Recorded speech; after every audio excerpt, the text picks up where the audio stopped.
very honored to be here with my many colleagues in government, state senator, judges, deputy county executive, county clerk, district attorney, county legislators. We're all here on this beautiful day, blue sky, not many clouds in the sky, warm weather, trying to grasp something that is beyond human grasp and the horror of what happened in Germany all those years ago.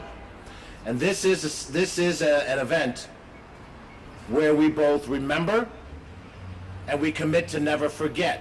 And those are two different realities. We remember that 6 million people, innocent people, were herded into boxcars like animals, brought into gas chambers and mass murdered. They were put in pits and shot with automatic weapons for the singular crime that they were Jewish. The accomplishments, the life, the offspring that never happened because of the Holocaust is incalculable. And when we remember people in families, uncles, grandfathers, who suffered a horrible death, an inhumane death. But we are also here to never forget. And the reason to never forget is that the evil that triggered that Holocaust is with us still. And while it manifested itself individually in a gunman in Squirrel Hill, a gunman in Poway, and similar actions taken against Muslims, against Catholics, against people of other faith traditions, it's still that same core evil that exists and that we must be on our guard for all the time. The concentration camps were not built in a week. The murders that happened in the early 1940s were set in motion by actions that happened up to a decade before. May I remind you of the timeline? It began with an election.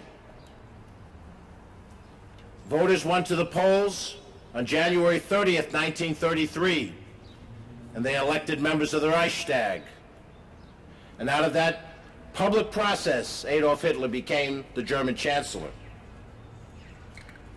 March 24th of that very year, an enabling act was passed by the legislature, giving Hitler legal authority for dictatorship.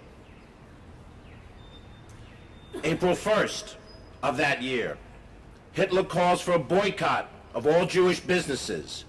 Jews were dismissed from working in government and civil positions. All the judges, all the lawyers, the journalists, the conductors, the musicians, the professors, the scientists. By May 10th, there was the burning of books by Jewish authors, works of wisdom, burned because of who their authors were. By July of that year, July 14th, the Nazi Party was declared the only legal party in Germany. By 1935, non-Aryans were no longer allowed to serve in the military. Jews were no longer allowed entrances to cinemas and theaters and swimming pools and resorts. And to the extent that the press protested, Hitler called them the Lügenpresse, the lying press, who sought to report the truth. By September of 1935, the Nuremberg laws were passed. By 1938, a decree calling for compulsory Aryanization of Jewish businesses. Jews could no longer own property. All of their property belonged to the German Reich. By August, Jews were made to take on an additional name, Israel for men, Sarah for women. By October, German Jewish passports were marked with a J. By November of 1938, there was Kristallnacht. It didn't happen in a week. It didn't happen in a month. It came through the slow erosion of societal norms, the slow acceptance of people to abnormal realities that they began to accept as normal, that the political process winnowed down. When Hitler began, he might have had a third of Germany on his side. just a third. But when he got 100% of the power, that third wiped out 6 million people. We're required to remember those who died, and we're required to never forget, and to look for every example of that slow diminution of societal agreement that says we are all brothers and sisters, but not the immigrants. We're all brothers and sisters, but not the Muslims. We're all brothers and sisters, but not the Jews. We're all brothers and sisters, but not the Catholic.